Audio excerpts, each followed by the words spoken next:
Hello aspirants, welcome back to Spardha lines. ಈ ಒಂದು current affairs series ಅನ್ನು ಕಂಟಿನ್ಯೂ ಮಾಡ್ತಾ ಹೋಗೋಣ. ಇವತ್ತು ನಾವು ಜನವರಿ 19, 20 ಮತ್ತು 21ನೇ ತಾರೀಕು ಸುದ್ದಿಲಿದ್ದಂತಹ ಕೆಲವೊಂದು ಇಂಪಾರ್ಟೆಂಟ್ ನ್ಯೂಸ್ ಆರ್ಟಿಕಲ್ಗಳನ್ನ ತಗೊಂಡು ಡಿಸ್ಕಸ್ ಮಾಡ್ತಾ ಹೋಗೋಣ. ಸೊ ಅವು ಯಾವ್ಯಾವು ಅಂತ ನೋಡೋದಾದ್ರೆ, biodiversity beyond national jurisdictions. National jurisdiction ಒಂದು ದೇಶದ ವ್ಯಾಪ್ತಿಯಿಂದ ಆಚೆಗೆ, ಅಂದರೆ ಅಧಿಕಾರ ವ್ಯಾಪ್ತಿಯಿಂದ ಆಚೆಗೆ ಇರುವಂತಹ ಒಂದು ಜೀವ ವೈವಿಧ್ಯತೆ ಅಥವಾ ಬಯೋಡೈವರ್ಸಿಟಿ ಏನು ಹೇಳ್ತೀವಲ್ಲ, ಅದನ್ನು ಪ್ರೊಟೆಕ್ಟ್ ಮಾಡಬೇಕು ಅಂತೇಳಿ ಒಂದು ಲಾ ತಂದಿದ್ದಾರೆ. ಸೊ ಅದ್ರ ಬಗ್ಗೆ ಡಿಸ್ಕಸ್ ಮಾಡ್ತಾ ಹೋಗೋಣ. ನಂತರದಲ್ಲಿ ಬಂದು ಕೋಕೋನಟ್ ರೂಟ್ ವಿಲ್ಟ್ ಡಿಸೀಸ್ ಅಂತೇಳಿ, ಅಂದರೆ ತೆಂಗಿನ ಮರಗಳ ಬೇರುಗಳು ಕೊಳೆತು ಏನಾಗ್ತಾ ಇದೆ ಅಂತಂದ್ರೆ ಈಗ ಇಳುವರಿ ಕಡಿಮೆ ಆಗ್ತಾ ಇದೆ ತೆಂಗಿನ ಬೆಳೆಯಲ್ಲಿ. ಸೊ ಹಾಗಾಗಿ ಇದು ಸುದ್ದಿನಲ್ಲಿ ಇರುವಂಥದ್ದು, ಇದ್ರ ಬಗ್ಗೆ ಚರ್ಚೆ ಮಾಡ್ತಾ ಹೋಗೋಣ. ನಂತರದಲ್ಲಿ ಬಂದು ಇಳೆಯರಾಜ ಅವರಿಗೆ ಪದ್ಮಪಾಣಿ ಅವಾರ್ಡ್ ಕೊಟ್ಟಿದ್ದಾರೆ. ಯಾರು ಕೊಟ್ಟಿದ್ರು, ಎಲ್ಲಿ ಕೊಟ್ಟಿದ್ರು, ಇದರಲ್ಲಿ ಏನಿರುತ್ತೆ, ಯಾಕೆ ಕೊಟ್ಟಿದ್ದಾರೆ, ಇದನ್ನೆಲ್ಲ ಡಿಸ್ಕಸ್ ಮಾಡ್ತಾ ಹೋಗೋಣ. ನಂತರದಲ್ಲಿ open sea marine fish farming, open ಸೀನಲ್ಲಿ ಮೆರೈನ್ ಫಿಶ್ ಫಾರ್ಮಿಂಗ್ ನ ಮಾಡುವಂಥದ್ದು, ಇದ್ರ ಜೊತೆಗೆ ಸಮುದ್ರ ಕಳೆನೂ ಬೆಳೀತಾರೆ. ಸೊ ಇದನ್ನ ಫಾರ್ ದ ಫಸ್ಟ್ ಟೈಮ್ ನಾವು ತಂದಿರುವಂಥದ್ದಾಗಿರುತ್ತೆ. ಯಾರು ತಂದ್ರು, ಎಲ್ಲಿ ತಂದ್ರು, ಇಲ್ಲಿ ಏನೇನಾಗುತ್ತೆ, ಇದನ್ನ ಡಿಸ್ಕಸ್ ಮಾಡ್ತಾ ಹೋಗೋಣ. ನಂತರದಲ್ಲಿ ಬಂದು ಅರಲಂ ಬಟರ್ಫ್ಲೈ ಸ್ಯಾಂಚುರಿ, ಅಂದ್ರೆ ಬಟರ್ಫ್ಲೈಸ್ಗೆ ಅಂತಾನೆ ಡೆಡಿಕೇಟೆಡ್ ಆಗಿ ಕೇರಳದಲ್ಲಿ ಅರಲಂ ಬಟರ್ಫ್ಲೈ ಸ್ಯಾಂಚುರಿ ಒಂದು ಸುದ್ದಿನಲ್ಲಿದೆ. ಸೊ ಅದನ್ನು ಡಿಸ್ಕಸ್ ಮಾಡ್ತಾ ಹೋಗೋಣ, ಏನಕ್ಕೆ ಸುದ್ದಿನಲ್ಲಿದೆ ನೋಡ್ತಾ ಹೋಗೋಣ. ನಂತರ ಸುನೀತಾ ವಿಲಿಯಮ್ಸ್ ಅವರು ಸುಮಾರು 27-28 ವರ್ಷಗಳ ನಂತರ ನಾಸಾಯಿಂದ ರಿಟೈರ್ಮೆಂಟ್ ತಗೊಂಡಿದ್ದಾರೆ. ಸೊ ಹಾಗಾಗಿ ಇವ್ರ ಬಗ್ಗೆ ಸ್ವಲ್ಪ ಚರ್ಚೆ ಮಾಡ್ತಾ ಹೋಗೋಣ. ನಂತರದಲ್ಲಿ ಬಂದು ಎಲಿವೇಟ್ 2025 ಅಥವಾ ಎಲಿವೇಟ್ ನೆಕ್ಸ್ಟ್ 2026 ಅಂತ ಕರಿತೀವಿ. ಎಲಿವೇಟ್ ಅನ್ನೋದು ಕರ್ನಾಟಕ ಸರ್ಕಾರ ತಂದಿರುವಂತಹ ಒಂದು ಪ್ರೋಗ್ರಾಮ್ ಆಗಿರುತ್ತೆ, ಸ್ಟಾರ್ಟ್ಅಪ್ಗಳಿಗೆ ಸಪೋರ್ಟ್ ಮಾಡಬೇಕು ಅಂತ ಹೇಳ್ಬಿಟ್ಟು. ಸೊ ಈಗ ಸುದ್ದಿನಲ್ಲಿದೆ, ಅಂದ್ರೆ ಯಾವ ಕೆಲವೊಂದು ಸ್ಟಾರ್ಟ್ಅಪ್ಸ್ಗಳು ಚೆನ್ನಾಗಿ ಕೆಲಸ ಮಾಡಿದ್ವಲ್ಲ ಅವುಗಳಿಗೆ ರೆಕಗ್ನೈಸ್ ಮಾಡಿ ಈಗ ಅವರು ಅವಾರ್ಡ್ ಕೊಡ್ತಾ ಇದ್ದಾರೆ. ಸೊ ಅದಕ್ಕೆ ಸುದ್ದಿನಲ್ಲಿದೆ, ಇದ್ರ ಬಗ್ಗೆ ಚರ್ಚೆ ಮಾಡ್ತಾ ಹೋಗೋಣ.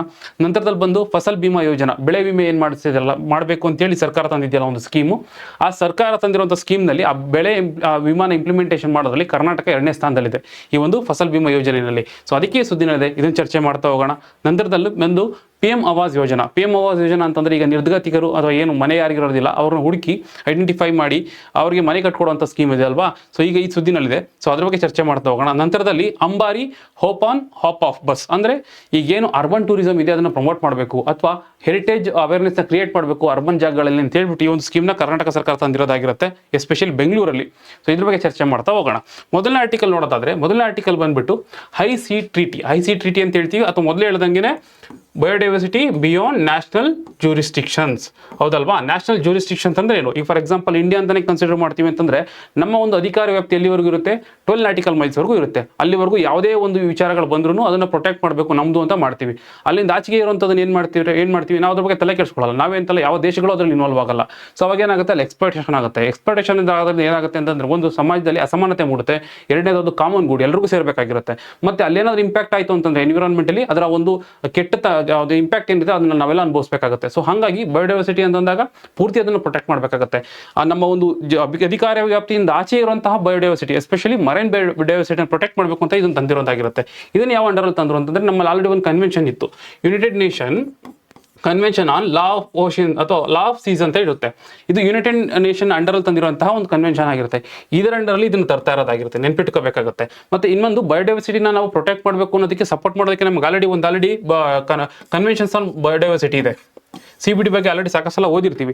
ಈ CBD ಏನಿದೆಯಲ್ಲ, ಆ CBDಗೆ ಸಪೋರ್ಟರ್ ಆಗೋ ರೀತಿಯಲ್ಲಿ ಇದನ್ನು ತಂದಿರುವಂಥದ್ದಾಗಿರುತ್ತೆ. CBD ಅಂದ್ರೆ ಮತ್ತೆ ಈ ಒಂದು ಟ್ರೀಟಿ, ಹೈ ಸಿ ಟ್ರೀಟಿ ತರೋದ್ರಿಂದ ಏನಾಗುತ್ತೆ ಅಂತಂದಾಗ ಕೆಲವೊಂದು ಸ್ಪಾಟ್ಗಳನ್ನ, ಈಗ ವೈಲ್ಡ್ ಲೈಫ್ ಸ್ಯಾಂಚುರೀಸು ಅಥವಾ ನ್ಯಾಷನಲ್ ಪಾರ್ಕ್ ಅಂತ ಹೇಗೆ ನಾವು ರೆಕಗ್ನೈಸ್ ಮಾಡ್ತೀವಲ್ಲ ಆನ್ ಅರ್ತ್ ಅಥವಾ ಏನೋ ಭೂಮಿ ಮೇಲೆ ಅಥವಾ ಏನೋ ನೆಲದ ಮೇಲೆ, ಸೊ ಅದೇ ರೀತಿಯಲ್ಲಿ ಸಮುದ್ರದಲ್ಲಿ ಏನು ಮಾಡ್ತಾರೆ ಅಂತಂದ್ರೆ ಕೆಲವೊಂದು ಸ್ಪಾಟ್ಗಳನ್ನ ಐಡೆಂಟಿಫೈ ಮಾಡ್ತಾ ಹೋಗ್ತಾರೆ, ಆ ಒಂದು ಬಯೋಡೈವರ್ಸಿಟಿ ಸ್ಪಾಟ್ಗಳನ್ನ ಐಡೆಂಟಿಫೈ ಮಾಡ್ತಾರೆ, ಅದನ್ನು ಪ್ರೊಟೆಕ್ಟ್ ಮಾಡ್ತಾ ಹೋಗ್ತಾರೆ. ನಂತರದಲ್ಲಿ ಅದು ಏನಾದರೂ ಬಿಯಾಂಡ್ ಜ್ಯೂರಿಸ್ಟಿಕ್ಷನ್ಸ್ ಏನಾದರೂ ನೀವು ಅಲ್ಲೇನಾದರೂ ಎಕ್ಸ್ಪ್ಲೋಟೇಷನ್ ಮಾಡಬೇಕು ಅಥವಾ ಏನಾದರೂ ರಿಸೋರ್ಸ್ನ ತೆಗಿಬೇಕು ಅಂತಂದಾಗ ಅದಕ್ಕೆ ಎನ್ವಿರಾನ್ಮೆಂಟಲ್ ಪ್ರೊಟೆಕ್ಷನ್ ಅಥವಾ ಎನ್ವಿರಾನ್ಮೆಂಟಲ್ ಇಂಪ್ಯಾಕ್ಟ್ ಅಸೆಸ್ಮೆಂಟ್ ಅಂತ ಕರಿತೀವಿ. ಅದು ಹೇಗೆ ವ್ಯತಿರಿಕ್ತ ಪರಿಣಾಮ ಬೀರುತ್ತೆ ಅನ್ನೋದ್ರ ಅಸೆಸ್ಮೆಂಟ್ ಕೂಡ ಮೊದಲೇ ಆಗ್ತಾ ಇರಬೇಕಾಗುತ್ತೆ. ಮತ್ತೆ ಈವನ್ ಕೇಸ್ ಏನಾದರೂ ಈಗೇನು ಕನ್ವೆನ್ಷನ್ ಹಾಕಿನ ಮುಂಚೆ ಅಂದ್ರೆ ಲೈಕ್ ನಾವು ಸೆಪ್ಟೆಂಬರ್ 2024 ಇದಕ್ಕೆ ಸೈನ್ ಮಾಡಿದ್ರು ಕೂಡ ರಾಟಿಫಿಕೇಶನ್ ರಾಟಿಫೈ ಆಗಿರಲಿಲ್ಲ. ಬಿಕಾಸ್ ಒಂದು 80 ಕಂಟ್ರಿಗಳು ಇದಕ್ಕೆ ಸೈನ್ ಮಾಡಬೇಕಿತ್ತು, 60-80 ಕಂಟ್ರಿಗಳು. ಈಗ ಆಗಿದೆ, ಇಂಪ್ಲಿಮೆಂಟೇಷನ್ ಬರ್ತಾ ಇದೆ. ಇದು ಬಂತು ಅಂತಂದ್ರೆ environmental impact assessment compulsory ಆಗಬೇಕಾಗುತ್ತೆ.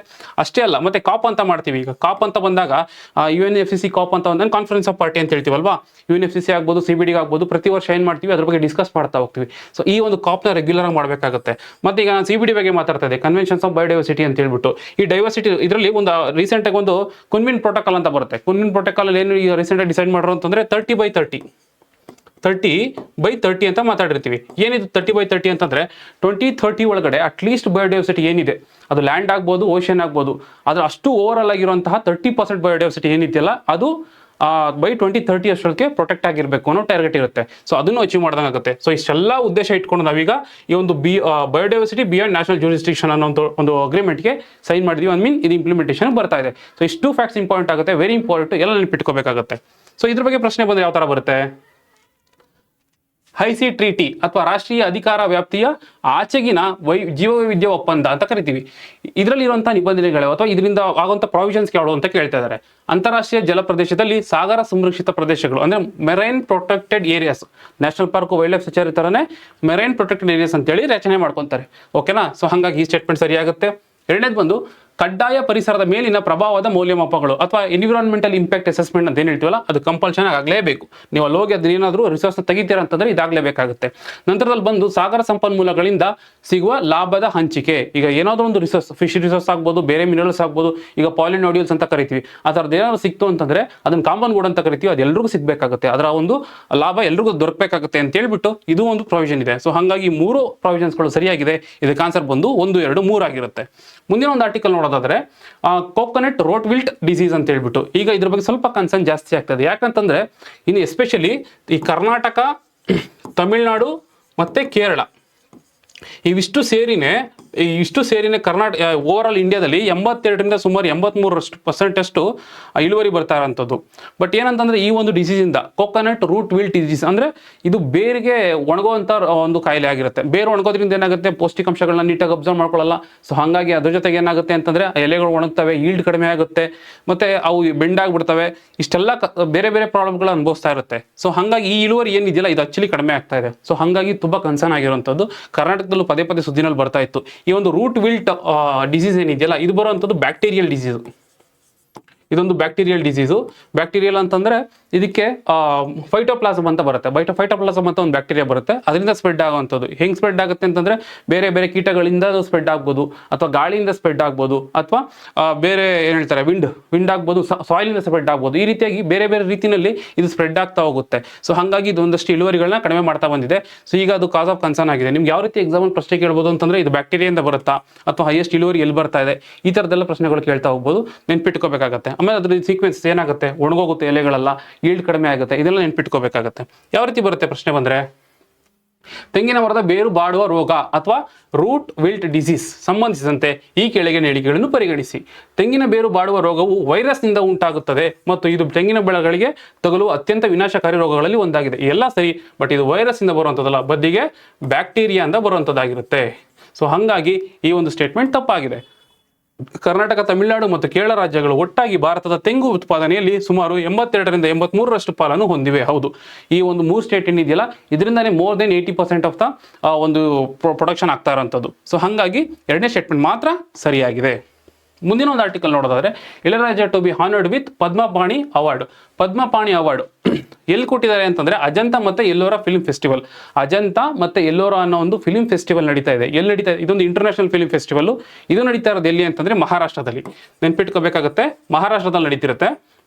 So ಅಲ್ಲಿ ಇವರ ಒಂದು ಮ್ಯೂಸಿಕ್ ಕಾಂಟ್ರಿಬ್ಯೂಷನ್ ಎಷ್ಟು ಕಾಂಟ್ರಿಬ್ಯೂಷನ್ ಇದೆ ಅಂತಂದ್ರೆ ಬಹುಶಃ ಈ ಇಡೀ ಇಂಡಿಯಾದಲ್ಲೇ ಫಾರ್ ದ ಫಸ್ಟ್ ಟೈಮು ಲಂಡನ್ನಲ್ಲಿ ಹೋಗಿ ಕಂಪ್ಲೀಟ್ ಸಿಂಫೋನಿ ಮಾಡಿದಂಥವ್ರು ಇವರೇ. ಸೊ ಹಾಗೆ ಕರ್ನಾಟಿಕ್ ಮ್ಯೂಸಿಕ್ ಆಗ್ಬೋದು ಅಥವಾ ವೆಸ್ಟರ್ನ್ ಮಿಕ್ಸ್ ಆಗುವಂಥದ್ದು, ಈಗ ಸಾಕಷ್ಟು ರೀತಿಯಲ್ಲಿ ಮ್ಯೂಸಿಕ್ಗೆ ಕಾಂಟ್ರಿಬ್ಯೂಷನ್ ಇವ್ರದಿದೆ, ಎಸ್ಪೆಷಲಿ ಕರ್ನಾಟಕ ಮ್ಯೂಸಿಕ್ಗೆ. ಸೊ ಹಾಗಾಗಿ ಈ ಒಂದು ಇವರ ಒಂದು ಜೀವಮಾನ ಸಾಧನೆಯನ್ನು ರೆಕಗ್ನೈಸ್ ಮಾಡಿಬಿಟ್ಟು ಇವರಿಗೆ ಈ ಒಂದು ಪದ್ಮಪಾಣಿ ಅವಾರ್ಡ್ನ ಕೊಟ್ಟಿರುವಂಥದ್ದು. ಎಲ್ಲಿ ಕೊಟ್ಟಿರುವಂಥದ್ದು ಅಂತಂದ್ರೆ Ajanta Ellora international film festival ಕೊಟ್ಟಿರುವಂಥದ್ದಾಗಿರುತ್ತೆ. ಇಲ್ಲಿ ನಾವು ರೆಕಗ್ನೈಸ್ ಒಂದು ಅಬ್ಸರ್ವ್ ಮಾಡಬೇಕಾಗಿರೋದು ಏನಂತಂದ್ರೆ, ನೋಡಿ ಪದ್ಮಪಾಣಿ ಪೇಂಟಿಂಗ್ ಎಲ್ಲಿ ನೋಡ್ತೀವಿ ನಾವು, ಯೂಶಲಿ ಅಜಂತ ಕೇವಲ್ ನೋಡ್ತೀವಿ. ಸೊ ಹಾಗಾಗಿ ಒಂದು ಸ್ವಲ್ಪ ಕ್ಲೂ ಸಿಕ್ಕಿರುತ್ತೆ ನಮಗೆ. ಆಮೇಲೆ ಬೇರೆ ಬೇರೆ ಫೆಸ್ಟಿವಲ್ಗಳು ನಡೀತಾರೆ, ಈಗ ಗೋವಾದಲ್ಲ ನಡೀತೆ, ಅದಲ್ಲ, ಇದು ಬೇರೆ ಇದು.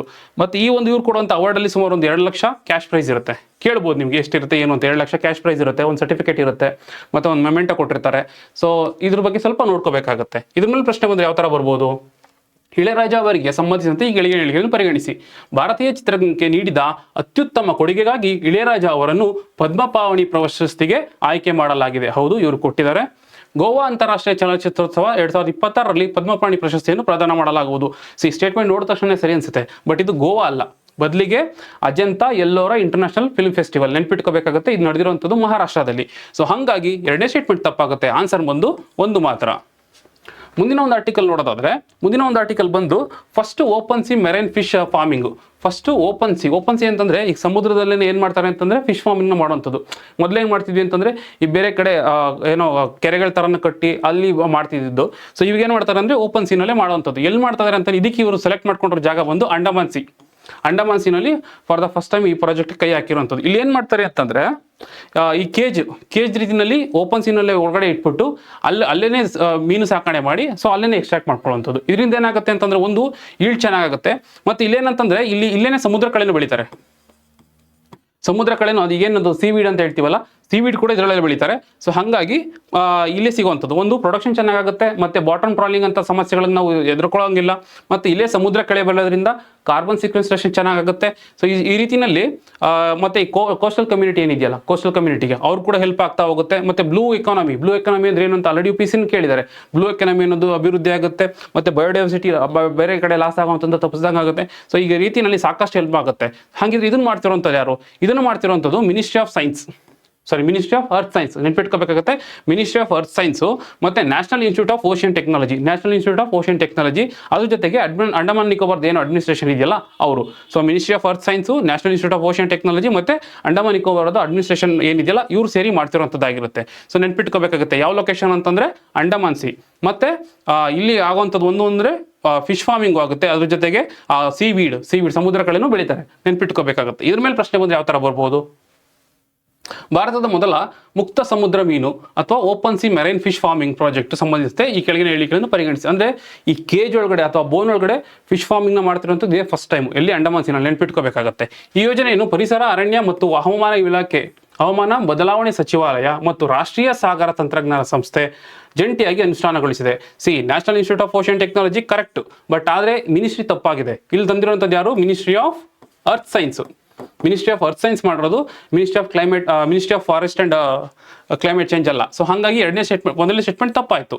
ಎರಡನೇದು ಬಂದು ಈ ಯೋಜನೆಯು NIOT ಅಭಿವೃದ್ಧಿಪಡಿಸಿರುವ ವಿಶೇಷ ಬೋನ್ಗಳು ಅಥವಾ ಕೇಜಸ್ ಏನ್ ಮಾಡ್ತೀವಲ್ಲ, ಸೊ ಇಲ್ಲಿ ನೋಡಿದ್ವಲ್ಲ ಈ ಕೇಜಸ್ಗಳು ಬಳಸಿಕೊಂಡು ಮುಕ್ತ ಸಮುದ್ರದಲ್ಲಿ ಮೀನು ಮತ್ತು ಕಡಲಕಳೆ ಎರಡನ್ನೂ ಬೆಳಿತೀವಿ. ಒಂದು ಫಿಶ್ ಫಾರ್ಮಿಂಗ್ ಆಗ್ತಿರುತ್ತೆ ಮತ್ತೆ ಸೀವೀಡ್ ಆಗ್ತಿರುತ್ತೆ. ಸೊ ಕೃಷಿ ಮಾಡೋದರ ಮೇಲೆ ಗಮನ ಹರಿಸುತ್ತದೆ. ಹೌದು, ಹಾಗಾಗಿ ಎರಡನೇ ಸ್ಟೇಟ್ಮೆಂಟು ಸರಿಯಾಗಿದೆ. ಮುಂದಿನ ಒಂದು ಆರ್ಟಿಕಲ್ ಹೋಗೋದಂದ್ರೆ ಅರಳಂ ಅನ್ನುವಂಥದ್ದು ಒಂದು ಬಟರ್ಫ್ಲೈಗೆ ಡೆಡಿಕೇಟ್ ಆಗಿರುವಂತಹ ವೈಲ್ಡ್ ಲೈಫ್ ಸ್ಯಾಂಚುರಿ. ನೆನ್ಪಿಟ್ಕೋಬೇಕಾಗುತ್ತೆ. ಬಟ್ ಬಟರ್ಫ್ಲೈ ಸ್ಯಾಂಚುರಿ ಅಂತ ಕರೀತಾರೆ. ಅರಳಂ ಅನ್ನೋದು ಬಟರ್ಫ್ಲೈಗೆ ಡೆಡಿಕೇಟ್ ಆಗಿರುವಂತಹ ವೈಲ್ಡ್ ಲೈಫ್ ಸ್ಯಾಂಚುರಿ. ಅಂದ್ರೆ ಇಂಡಿಯಾದಲ್ಲಿ ಫಾರ್ ದ ಫಸ್ಟ್ ಟೈಮ್ ಬಟರ್ಫ್ಲೈಗೆ ಅಂತಾನೆ ರೆಕಗ್ನೈಸ್ ಮಾಡಿರುವಂತಹ ವೈಲ್ಡ್ ಲೈಫ್ ಸ್ಯಾಂಚುರಿ ಆಗಿರುತ್ತೆ. ಆಮೇಲೆ ಬನ್ನೇರ್ಘಟ್ಟದಲ್ಲಿ ಇದೆಯಲ್ಲ, ಅದ್ರ ಜೊತೆ ಕನ್ಫ್ಯೂಸ್ ಮಾಡ್ಕೊಳಕ್ ಹೋಗ್ಬಾರ್ದು. ಅದೊಂದು ಜಸ್ಟ್ ಬಟರ್ಫ್ಲೈ ಪಾರ್ಕ್ ಅಷ್ಟೇ, ಬಟ್ ಇದು ವೈಲ್ಡ್ ಲೈಫ್ ಸ್ಯಾಂಚುರಿ ಅಲ್ಲ. ಸೊ ಇದು ಲೊಕೇಟ್ ಆಗಿರುವಂಥದ್ದು ಕೇರಳದ ಕಣ್ಣೂರಲ್ಲಿ ಇದು ಇರುವಂಥದ್ದಾಗಿರುತ್ತೆ. ನೆನ್ಪಿಟ್ಕೋಬೇಕಾಗುತ್ತೆ. ಕೇರಳದಲ್ಲಿ ಇರುವಂಥದ್ದು. ಇಲ್ಲಿ ಎಷ್ಟು ಬಟರ್ಫ್ಲೈಸ್ ಇದೆ ಅಂತಂದ್ರೆ ಒಂದು ಸರ್ವೆ ಪ್ರಕಾರ ಜಸ್ಟ್ ಒಂದು 5 minutes ಅಲ್ಲೇ ನಿಮಗೆ ಸುಮಾರು 12,000 ಬಟರ್ಫ್ಲೈಸ್ಗಳನ್ನ ನೋಡೋಷ್ಟು ಅಷ್ಟು ಬಟರ್ಫ್ಲೈಸ್ ಇದೆಯಂತೆ. ಎಸ್ಪೆಷಲಿ ವಿಂಟರ್ ಸೀಸನ್ ಬಂತು ಅಂತಂದ್ರೆ ತುಂಬಾ ಮೈಗ್ರೇಷನ್ ಆಗುತ್ತೆ. ಈ ಫಾರ್ ಎಕ್ಸಾಂಪಲ್ ಹೇಳ್ತೀವಲ್ಲ ಅಲ್ಬ್ರಟಾಸ್ ಅನ್ನೋದೊಂದು ಕೂಡ ಬಟರ್ಫ್ಲೈ ಸ್ಪೀಶೀಸ್ ಆಗುತ್ತೆ. ಅಲ್ಬ್ರಟಾಸ್ ಆಗ್ಬೋದು, ಬ್ಲೂ ಟೈಗರ್ ಆಗ್ಬೋದು, ಡಾರ್ಕ್ ಬ್ಲೂ ಟೈಗರ್ ಆಗ್ಬೋದು. ಈ ತರ ಸಾಕಷ್ಟು ಬಟರ್ಫ್ಲೈಸ್ಗಳು ಇಲ್ಲಿ ಮೈಗ್ರೇಷನ್ ಆಗ್ತಾ ಇರುತ್ತೆ, ಎಸ್ಪೆಷಲಿ ವಿಂಟರ್ ಸೀಸನ್ ಅಲ್ಲಿ. ಸೊ ಅದಕ್ಕೆ ಈ ಸುದ್ದಿನಲ್ಲಿ ಇರುತ್ತಾಗುತ್ತೆ. ಎಷ್ಟು ಬಟರ್ಫ್ಲೈಸ್ಗಳು ಅಂತಂದ್ರೆ ಕೆಲವೊಂದು ಸರ್ವೆ ಪ್ರಕಾರ ಈಗ ಇಡೀ ವೆಸ್ಟರ್ನ್ ಘಾಟ್ಸ್ ಅಂತ ತಗೊಂಡ್ರು, ಇಡೀ ವೆಸ್ಟರ್ನ್ ಘಾಟ್ಸ್ ಅಲ್ಲಿ ನಿಮಗೆ 330 ಬಟರ್ಫ್ಲೈಸ್ಗಳಿದೆ ಅಥವಾ 330 ಬಟರ್ಫ್ಲೈಸ್ಗಳಿರುತ್ತೆ. ಅದರಲ್ಲಿ ಹತ್ತತ್ರ ಒಂದು 220 ಬಟರ್ಫ್ಲೈಸ್ಗಳನ್ನ ನೀವು ಇಲ್ಲೇ ನೋಡ್ಬೋದಂತೆ. ಮತ್ತೆ ಒಂದು 27 ಬಟರ್ಫ್ಲೈಸ್ ಏನಿದೆ ಅದು ಎಂಡೆಮಿಕ್, ಅಂದ್ರೆ ಈ ಜಾಗದಲ್ಲಿ ಬಿಟ್ಟು ಬೇರೆ ಎಲ್ಲೂ ನೋಡಕ್ಕೆ ಸಿಗೋದಿಲ್ಲ, ಅಷ್ಟು ಬಟರ್ಫ್ಲೈಸ್ಗಳು ಇಲ್ಲಿದೆ. ಸೊ ಹಾಗಾಗಿ ಈ ಫ್ಯಾಕ್ಟ್ಸ್ ನೀವು ನೆನ್ಪಿಟ್ಕೋಬೇಕಾಗುತ್ತೆ. So very important. ಪ್ರಶ್ನೆ ಬಂದು ಯಾವ ತರ ಬರ್ಬೋದು ಇದ್ರ ಮೇಲೆ?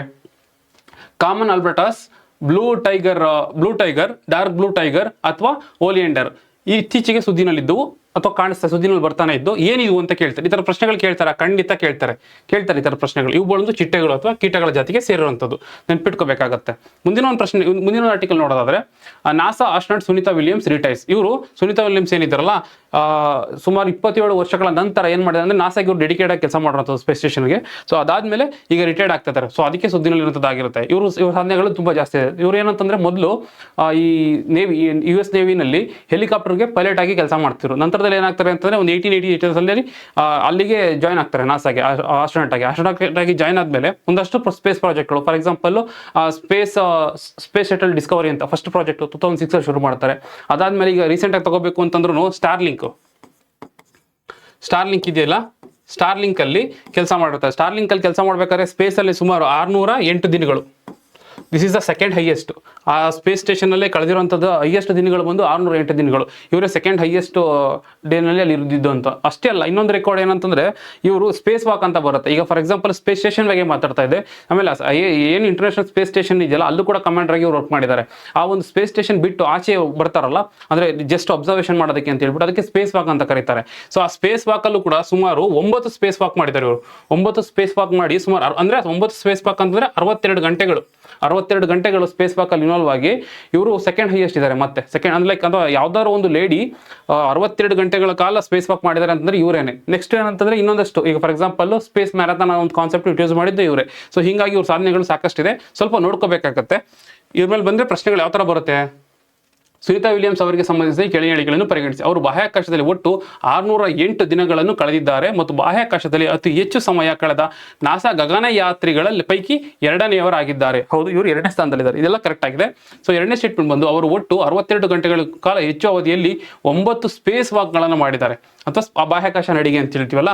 ಸೊ ಇದು ಯಾವುದೇ ಮಹಿಳೆ ಮಾಡಿದ ಅತ್ಯಧಿಕ ಅವಧಿ ಸ್ಪೇಸ್, ಅಂದ್ರೆ ಮಹಿಳೆ ಅಂತ ಬಂದಾಗ ಇವರ ಹೈಯೆಸ್ಟ್ ಈ ರೀತಿಯಾಗಿ ಸ್ಪೇಸ್ ವಾಕ್ ಮಾಡೋದು ನೆನ್ಪಿಟ್ಕೋಬೇಕಾಗತ್ತೆ. ಸುಮಾರು 62 ಗಂಟೆಗಳು ಅಂದ್ರೆ 9 ಸ್ಪೇಸ್ ವಾಕ್.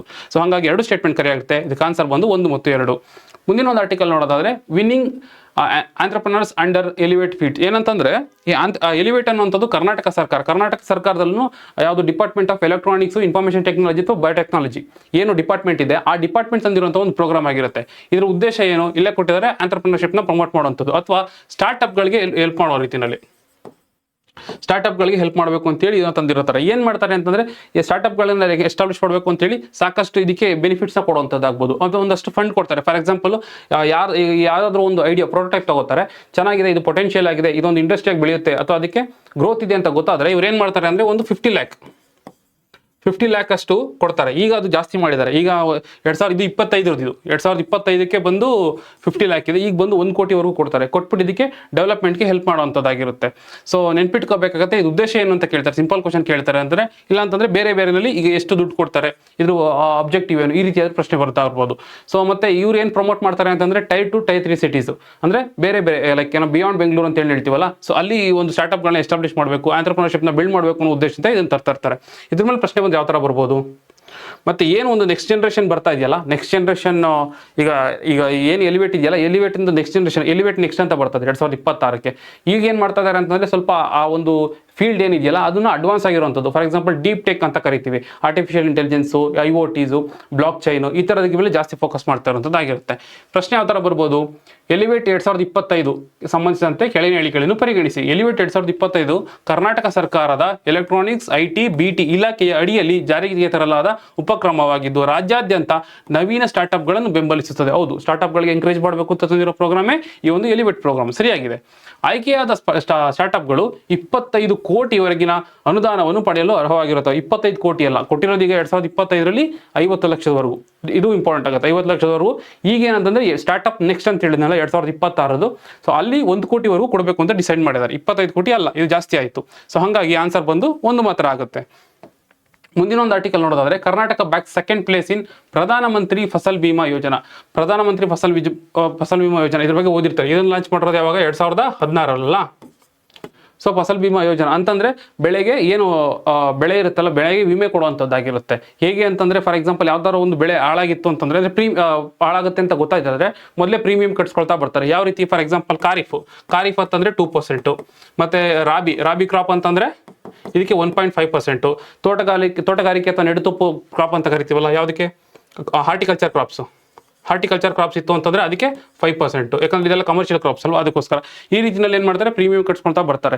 ಯಾವಾಗ ಅದು ಕಾರಣಾಂತರಗಳಿಂದ, ಫಾರ್ ಎಕ್ಸಾಂಪಲ್ ನ್ಯಾಚುರಲ್ ಡಿಸಾಸ್ಟರ್ ಆಗ್ಬೋದು, ಬೇರೆ ಕಾರಣಗಳಿಂದ ಬೆಳೆ ಹಾಳಾಯಿತು ಅಂತ ಗೊತ್ತಾದಾಗ ಆ ವಿಮೆಗೆ ಏನು ಮಾಡ್ತಾರೆ, ರಿಟರ್ನ್ ಮಾಡ್ತಾ ಹೋಗ್ತಾರೆ. ಸೊ ಇದು ಸ್ಕೀಮ್ ನಡೆಯುವಂಥದ್ದು. ಇದನ್ನು ಇಂಪ್ಲಿಮೆಂಟ್ ಮಾಡುವಂಥದ್ದು ಯಾರು, ministry of agriculture and farmer welfare ಅಲ್ವಾ, ministry of agriculture and farmer welfare ಮಾಡುವಂಥದ್ದಾಗಿರುತ್ತೆ. ಸೊ ಇದು ಸುದ್ದಿನಲ್ಲಿರುತ್ತೆ. ಬಟ್ ಇದನ್ನ ಯಾಕೆ ಈಗ ಕರ್ನಾಟಕ ಸಂಬಂಧಪಟ್ಟ ಸುದ್ದಿನಲ್ಲಿರೋದು ಅಂತಂದ್ರೆ, ಈಗ ಈ ಒಂದು ಇಂಪ್ಲಿಮೆಂಟೇಷನ್ಲಿ ಕರ್ನಾಟಕದಲ್ಲೂ ಅಷ್ಟೇನೆ ಸುಮಾರು 20 ಲಕ್ಷದವರೆಗೂ ಇದಕ್ಕೆ ಎನ್ರೋಲ್ ಆಗಿದ್ದಾರೆ ರೈತರುಗಳು. ಅದರಲ್ಲಿ ಸುಮಾರು ಒಂದು 11 ಲಕ್ಷಕ್ಕೆ ಆಲ್ರೆಡಿ ಬೆನಿಫಿಟ್ ಸಿಗ್ತಾ ಇದೆ. ಅಂದ್ರೆ ಅದನ್ನ ಅಸೆಸ್ ಮಾಡಿ ಬೇಗ ಇಂಪ್ಲಿಮೆಂಟೇಷನ್ ಕೊಡ್ತಾರೆ. ಅಂದ್ರೆ ಇವ್ರಿಗೆಲ್ಲ ವಿಮೆಗಳನ್ನ ಬೇಗ ತಲುಪಿಸೋದ್ರಲ್ಲಿ ಕರ್ನಾಟಕಕ್ಕೆ 2ನೇ ಸ್ಥಾನದಲ್ಲಿ ಬಂದಿದೆಯಂತೆ. ಕರ್ನಾಟಕ ಒಂದು ಇವಾಗ ಸೆಕೆಂಡ್ ಪ್ಲೇಸ್ ಅಲ್ಲಿ ಇದೆ. ಹಾಗಿದ್ರೆ ಫಸ್ಟ್ ಯಾವುದು, ಫಸ್ಟ್ ಬಂದು ಒಡಿಸ್ಸಾ. ನೆನ್ಪಿಟ್ಕೋಬೇಕಾಗುತ್ತೆ. ಸೊ ಅದಕ್ಕೆ ಸುದ್ದಿನಲ್ಲಿ ಇರುವಂಥದ್ದು. ಈ ಹಿನ್ನೆಲೆಯಲ್ಲಿ ನೀವು ಸ್ವಲ್ಪ ಫಸಲ್ ಬಿಮಾ ಯೋಜನೆ ಬಗ್ಗೆ ಡೀಟೇಲ್ ಆಗಿ ನೋಡ್ಕೋಬೇಕಾಗುತ್ತೆ. ಯಾವ ರೀತಿ ಬರ್ಬೋದು ಪ್ರಶ್ನೆ ಬಂದ್ರೆ, ಪ್ರಧಾನಮಂತ್ರಿ ಫಸಲ್ ಬಿಮಾ ಯೋಜನೆಗೆ ಅಡಿಯಲ್ಲಿ ಕರ್ನಾಟಕದ ಸಾಧನೆಯನ್ನು ಸಂಬಂಧಿಸಿದಂತೆ ಹೇಳಿಕೆಗಳನ್ನು ಪರಿಗಣಿಸಿ. 2024 ಈಗ ನಮ್ಗೆ ಏನು ಬಂದಿದೆಯಲ್ಲ ಡೇಟಾ, ಸೆಕೆಂಡ್ ರ್ಯಾಂಕ್ ಅಂತ ಏನು ಹೇಳಿದ್ನಲ್ಲ, ಅದು ಬಂದು 2024ರ ಒಂದು ಡೇಟಾ ಆಗಿರುತ್ತೆ.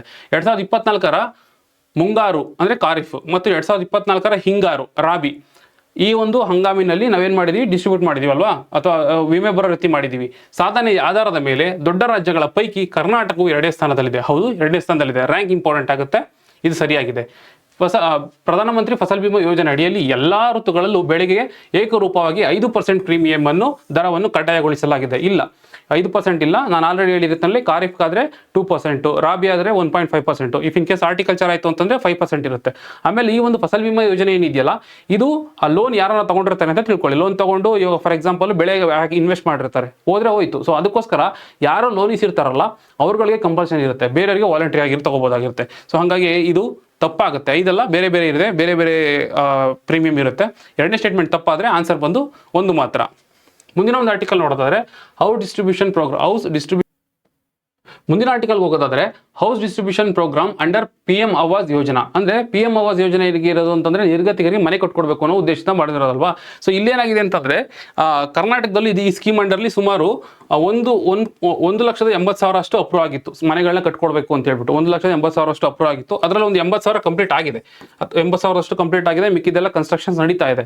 ಸೊ ಅದರಲ್ಲಿ ಈ ಒಂದು ಟೈಮ್ ಪೀರಿಯಡ್ ಅಲ್ಲಿ ಈ ಒಂದು ಟೈಮ್ ಪೀರಿಯಡ್ ಈ ವರ್ಷ ಅಥವಾ ಕಳೆದ 2 ವರ್ಷಗಳಲ್ಲಿ ಸುಮಾರು ಒಂದು 40,000 ಅಷ್ಟು ಕಂಪ್ಲೀಟ್ ಆಗಿದೆಯಂತೆ. ಸೊ ಹಾಗಾಗಿ ಇವುಗಳಿಗೆ ಏನು ಮಾಡಬೇಕು ಅಂತೇಳಿ ಅವ್ರಿಗೆ ಡಿಸ್ಟ್ರಿಬ್ಯೂಷನ್ ಮಾಡಬೇಕು ಅಂತ ಹೇಳ್ಬಿಟ್ಟು ಹುಬ್ಬಳ್ಳಿನಲ್ಲಿ ಒಂದು ಪ್ರೋಗ್ರಾಮ್ ಲಾಂಚ್ ಮಾಡಿದ್ದಾರೆ. ಸೊ ಅದಕ್ಕೆ ಸುದ್ದಿನಲ್ಲಿ ಇರುತ್ತೆ. ಇನ್ನು ಈ ಹಿನ್ನೆಲೆಯಲ್ಲಿ ನಾವು ಏನು ತಿಳ್ಕೊಬೇಕು ಅಂತಂದ್ರೆ PM ಆವಾಸ್ ಯೋಜನೆ ಬಗ್ಗೆ ತಿಳ್ಕೊಬೇಕಾಗತ್ತೆ. PM ಆವಾಸ್ ಯೋಜನೆ ಬಂದು ಎರಡು ರೀತಿಯಲ್ಲಿ ನೋಡ್ತೀವಿ. ಒಂದು ರೂರಲ್ಲು ಅಥವಾ ಗ್ರಾಮೀಣ ಅಂತ ಕರಿತೀವಿ, ಇನ್ನೊಂದು ಬಂದು ಅರ್ಬನ್. ಹೌದಲ್ವಾ, ಗ್ರಾಮೀಣ ಮತ್ತೆ ಅರ್ಬನ್. ಈ ಅರ್ಬನ್ ಬಂದು ministry of housing and urban affairs ಇವ್ರು ನೋಡ್ಕೋತಾರೆ. ಗ್ರಾಮೀಣ ಅಂತ ಬಂದಾಗ ಮಿನಿಸ್ಟ್ರಿ ಆಫ್ ರೂರಲ್ ಡೆವಲಪ್ಮೆಂಟ್ ಏನಿದೆಯಲ್ಲ ಅವ್ರು ನೋಡ್ಕೊಳ್ತಾ ಇರ್ತಾರೆ. ಇಲ್ಲೇನಂತಂದ್ರೆ ಯಾರಿಗೆ ಮನೆ ಬೇಕಾಗಿದೆ ಅನ್ನೋದನ್ನ ಯಾವ್ದ್ರ ಬೇಸಿಸ್ ಮೇಲೆ ರೆಕಗ್ನೈಸ್ ಮಾಡ್ತಾರೆ ಅಂತಂದ್ರೆ 2011ರಲ್ಲಿ ಒಂದು social and economic caste census ಅಂತ ನಡೆಯುತ್ತೆ. Socio economic and caste census ಅಂತ ಹೇಳ್ಬಿಟ್ಟು ಈ ಒಂದು ಸೆನ್ಸಸ್ ಆಧಾರದ ಮೇಲೆ, ಸೋಷಿಯೋ ಎಕನಾಮಿಕ್ ಕ್ಯಾಸ್ಟ್ ಸೆನ್ಸಸ್ನ ಆಧಾರದ ಮೇಲೆ ಬೆನಿಫಿಷಿಯರ್ನ ಐಡೆಂಟಿಫೈ ಮಾಡ್ಕೊಂಡು ಅವ್ರಗಳಿಗೆ ಮನೆ ವಿತರಣೆ ಮಾಡ್ತಾ ಇರ್ತಾರೆ. ಸೊ ಇದ್ರ ಮೇಲೆ ಪ್ರಶ್ನೆ ಬಂದ್ರೆ ಯಾವ ತರ ಬರ್ತಾ ಇರ್ಬೋದು. ಜನವರಿ 2026ರಲ್ಲಿ ಹುಬ್ಬಳ್ಳಿಯಿಂದ 42,000ಕ್ಕೂ ಹೆಚ್ಚು PM ಆವಾಸ್ ಯೋಜನೆ ಮನೆಗಳನ್ನು ವಿತರಿಸಲಾಗುವುದು. ಸೊ ಇದೇ ಸುದ್ದಿನಲ್ಲಿರೋದು, ಇದು ಸರಿಯಾಗಿದೆ. ಫಲಾನುಭವಿಗಳ ಗುರುತಿಸುವಿಕೆಯನ್ನು ಸೋಷಿಯೋ ಎಕನಾಮಿಕ್ ಕ್ಯಾಸ್ಟ್ ಸೆನ್ಸಸ್ 2011ರ ಆಧಾರದ ಮೇಲೆ ವಂಚಿತ ಮಾನದಂಡಗಳನ್ನು ಆಧರಿಸಿದೆ. ಹೌದು, ಅವ್ರು ನೋಡಿಕೊಂಡೆ ಫಲಾನುಭವಿಗಳನ್ನ ನಿರ್ಧರಿಸ್ತಾರೆ. PM ಆವಾಸ್ ಯೋಜನಾ ಗ್ರಾಮೀಣ ಯೋಜನೆಯು ಕನಿಷ್ಠ 25 ಚದರ ಮೀಟರ್ಗಳಷ್ಟು ಮನೆಯ ಗಾತ್ರವನ್ನು ಕಡ್ಡಾಯಗೊಳಿಸುತ್ತೆ. ಹೌದು, ಈಗ ಇನ್ ಕೇಸ್ ಏನಾದ್ರು ನೀವು ರೂರಲ್ ಅಲ್ಲಿ ಮನೆ ಕಟ್ಕೊಡ್ಬೇಕು ಅಂತಂದಾಗ ಅದರ ಒಂದು, ಈಗ ಫಾರ್ ಎಕ್ಸಾಂಪಲ್ ಮನೆ ಅಂತಂದ್ರೆ ದೊಡ್ಡದು ಅಂತನಲ್ಲ ಚಿಕ್ಕದು ಅಂತನಲ್ಲ, ಮಿನಿಮಮ್ ಇಷ್ಟು ಕಟ್ಟಲೇಬೇಕು. ಎಷ್ಟು? 25 ಚದರ ಮೀಟರ್ಗಳಿರಷ್ಟು ಮನೆಗಳಂತೂ ಮಿನಿಮಮ್ ಕಟ್ಕೊಟ್ಟೆ ಕೊಡ್ತಾರೆ. ಸೊ ಈ ತರ ರೂಲ್ಸ್ ಇರುವಂಥದ್ದು. ಆಮೇಲೆ ಫಂಡಿಂಗ್ ಹೆಂಗ್ ಬರುತ್ತೆ? ಫಂಡಿಂಗ್ ಅಂತ ಬಂದಾಗ ಇದು ಈಕ್ವಲ್ ಆಗುತ್ತೆ. ಫಾರ್ ಎಕ್ಸಾಂಪಲ್ ಬೇರೆ ಸ್ಟೇಟ್ಗಳಂತ ಬಂದಾಗ 60% ಸೆಂಟರ್ ಕೊಟ್ಟರೆ 40% ಸ್ಟೇಟ್ ಇದರಲ್ಲಿ ಇನ್ವಾಲ್ವ್ ಆಗುತ್ತೆ. If in case north East ಅಂತಂದ್ರೆ 90% ಆಗುತ್ತೆ. ಹಿಮಾಲಯನ್ ಸ್ಟೇಟ್ಸ್ ಅಂತ ಬಂದಾಗ ಅಥವಾ ಯೂನಿಯನ್ ಟೆರಿಟರೀಸ್ ಅಂತ ಬಂದಾಗ ಸೆಂಟರ್ 100% ಇದರ ಫಂಡಿಂಗ್ ವಹಿಸ್ಕೊಳ್ಳುತ್ತೆ. ಸೊ ನೆನ್ಪಿಟ್ಕೋಬೇಕಾಗುತ್ತೆ. ಇಲ್ಲಿ ಎಷ್ಟು ಹೇಳಿಕೆಗಳು ಸರಿಯಾಗಿದೆ ಅಂತ ಹೇಳ್ತಾ ಇದ್ದಾರೆ, ಈ 3 ಹೇಳಿಕೆಗಳು ಸರಿಯಾಗಿದೆ. ಸೊ ಹಾಗಾಗಿ 3 ಕರೆಕ್ಟ್ ಆಗಿದೆ. ಮುಂದಿನ ಒಂದು ಆರ್ಟಿಕಲ್ ನೋಡೋದಾದ್ರೆ KSTDC ಅಂದ್ರೆ Karnataka state tourism development corporation ಅಂತ ಹೇಳ್ಬಿಟ್ಟು, Karnataka state tourism development corporation ಅಂತ ಹೇಳ್ಬಿಟ್ಟು ಇವ್ರೇನ್ ಮಾಡಿದ್ದಾರೆ ಅಂತಂದ್ರೆ ಅಂಬಾರಿ ಹಾಪ್ ಆನ್ ಆಫ್ ಅನ್ನೋ ಒಂದು ಡಬಲ್ ಡೆಕ್ಕರ್ ಬಸ್ನ ಲಾಂಚ್ ಮಾಡಿದ್ದಾರೆ. ನೋಡಿ, ಇದೇ ಅಂಬಾರಿ ಅಂತ ಹೇಳ್ಬಿಟ್ಟು. ಓಕೆನಾ, ಈ ಬಸ್ನ ಏನು ಲಾಂಚ್ ಮಾಡಿರೋದು ಅಂತಂದ್ರೆ ಬೆಂಗಳೂರಲ್ಲಿ ಕೆಲವೊಂದು ಜಾಗಗಳು ಅಂದ್ರೆ ಒಂದೇ ದಿನದಲ್ಲಿ ಏನು ಮಾಡ್ತಾರೆ ಅಂತಂದ್ರೆ ಫಾರ್ ಎಕ್ಸಾಂಪಲ್ ಕಂಟ್ರೋಲ್ ಸ್ಟುಡಿಯೋ, ಈ ಪ್ಲಾನೆಟೇರಿಯಮ್ಮು, ಅದಾದ್ಮೇಲೆ ಕಂಟ್ರೋಲ್ ಸ್ಟೇಡಿಯಮ್ಮು, ಈ ರೀತಿ ಬೇರೆ ಬೇರೆ ಏನು ಇದೆಯಲ್ಲ ಅದನ್ನೆಲ್ಲ ಬೆಂಗಳೂರಲ್ಲಿ ಇರುವಂತಹ ಕೆಲವೊಂದು ಏನೋ ಹೆಸರುವಾಸಿಯಾಗಿರುವಂಥ ಪ್ಲೇಸ್ಗಳಿದೆಯಲ್ಲ ಅದನ್ನೆಲ್ಲ ಒಂದು ದಿನದಲ್ಲಿ ಕವರ್ ಮಾಡುವಂಥದ್ದಾಗಿರುತ್ತೆ. ಇದರಿಂದ ಏನಾಗುತ್ತೆ ಅಂತಂದ್ರೆ ಅರ್ಬನ್ ಟೂರಿಸಮ್ನ ಪ್ರಮೋಟ್ ಮಾಡ್ದಂಗೆ ಆಗುತ್ತೆ ಅನ್ನೋ ಉದ್ದೇಶದಿಂದ ಇದನ್ನು ತಂದಿರುವಂಥದ್ದು. ನೆನ್ಪಿಟ್ಕೋಬೇಕಾಗುತ್ತೆ. ನಮ್ಗೆ ಎಕ್ಸಾಮ್ ದೃಷ್ಟಿನಲ್ಲಿ Karnataka state tourism development corporation important ಆಗುತ್ತೆ. ಸೊ ಇದನ್ನು ಬಂದು 1971ನಲ್ಲಿ ಎಸ್ಟಾಬ್ಲಿಷ್ ಮಾಡಿಸ್ತಾರೆ. 1971ನಲ್ಲಿ ಇದೊಂದು ಅಟಾನಮಸ್ ಸಂಸ್ಥೆ ಆಗಿರುತ್ತೆ. ಇದ್ರ ಉದ್ದೇಶ ಏನಂತಂದ್ರೆ ಟೂರಿಸಂನ ಪ್ರಮೋಟ್ ಮಾಡುವಂಥದ್ದು, ಮತ್ತೆ ಆ ಟೂರಿಸಂ ಪ್ಲೇಸ್ಗಳಲ್ಲಿ ಹೋಟೆಲ್ ಮ್ಯಾನೇಜ್ಮೆಂಟ್ ಇರೋದು ಅಥವಾ ಕಾಟೇಜ್ಗಳನ್ನ ಪ್ರಮೋಟ್ ಮಾಡುವಂಥದ್ದು ಮಾಡೋದಾಗ್ಬೋದು. ಸೊ ಇದನ್ನ ಕೆಲಸ ಮಾಡ್ತಾ ಇರುತ್ತೆ. ಮತ್ತೆ ಇವರು ಕೆಲಸ ಮಾಡುವಂಥದ್ದು ಒಂದು ಧ್ಯೇಯ ವಾಕ್ಯದಲ್ಲಿ ಕೆಲಸ ಮಾಡ್ತಾರೆ. ಏನು ಧ್ಯೇಯ ಅಂತಂದ್ರೆ ಒನ್ ಸ್ಟೇಟ್ ಮೆನಿ ವರ್ಲ್ಡ್ ಅಂತ ಹೇಳ್ಬಿಟ್ಟು, ಅಂದ್ರೆ ಒಂದೇ ರಾಜ್ಯ ಆದ್ರೆ ಬೇರೆ ಬೇರೆ ಪ್ರಪಂಚಗಳಿರುವಂತಹ ಕರ್ನಾಟಕ ಅನ್ನೋ ಒಂದು ಧ್ಯೇಯ ವಾಕ್ಯದ ಮೇಲೆ ಕೆಲಸ ಮಾಡ್ತಾ ಇರ್ತಾರೆ. ಸೊ ಇದ್ರ ಮೇಲೆ ಪ್ರಶ್ನೆ ಯಾವ ತರ ಬರ್ಬೋದು? ಕರ್ನಾಟಕ ರಾಜ್ಯ ಪ್ರವಾಸೋದ್ಯಮ ಅಭಿವೃದ್ಧಿ ನಿಗಮಕ್ಕೆ ಅಥವಾ ಕರ್ನಾಟಕ ಸ್ಟೇಟ್ ಟೂರಿಸಂ ಡೆವಲಪ್ಮೆಂಟ್ ಕಾರ್ಪೊರೇಷನ್ಗೆ ಸಂಬಂಧಿಸಿದಂತೆ ಈ ಕೆಳಗಣಿಗಳನ್ನು ಪರಿಗಣಿಸಿ. Karnataka state tourism development corporation ಕರ್ನಾಟಕದ ಅಧಿಕೃತ ಪ್ರವಾಸೋದ್ಯಮ ಸಾರ್ವಜನಿಕ ವಲಯ ಉದ್ಯಮವಾಗಿದ್ದು ಇದನ್ನು 1971ರಲ್ಲಿ ಸ್ಥಾಪಿಸಲಾಯಿತು. ಕರೆಕ್ಟ್ ಆಗಿದೆ. Karnataka state tourism development corporation ಒಂದು ರಾಜ್ಯ ಹಲವು ಜಗತ್ತು, ಅಂದ್ರೆ ಒಂದು ರಾಜ್ಯ ಹಲವು ಜಗತ್ತು ಅಥವಾ ಒನ್ ಸ್ಟೇಟ್ ಮೆನಿ ವರ್ಲ್ಡ್ ಎಂಬ ಧ್ಯೇಯವಾಕ್ಯದಡಿ ಕಾರ್ಯನಿರ್ವಹಿಸುತ್ತದೆ. ಹೌದು, ಇದು ಕರೆಕ್ಟ್ ಆಗಿದೆ. ಮತ್ತು ಪ್ರವಾಸೋದ್ಯಮದ ಮೂಲಸೌಕರ್ಯಗಳನ್ನು ನಿರ್ವಹಿಸುತ್ತದೆ. ಕರೆಕ್ಟ್ ಆಗಿದೆ. ಸೊ ಹಾಗಾಗಿ ಈ ಎರಡು ಸ್ಟೇಟ್ಮೆಂಟ್ಗಳು ಸರಿಯಾಗಿದೆ. ಓಕೆ, ಇಷ್ಟು ಆರ್ಟಿಕಲ್ಗಳ ಜೊತೆ ಈ ಒಂದು ಸೆಷನ್ ಮುಗಿಸೋಣ. ಮುಂದಿನ ಒಂದು ತರಗತಿನಲ್ಲಿ ಕೂಡ ಇನ್ನೊಂದಷ್ಟು ಆರ್ಟಿಕಲ್ಗಳನ್ನು ಡಿಸ್ಕಸ್ ಮಾಡ್ತಾ ಹೋಗೋಣ. Thank you.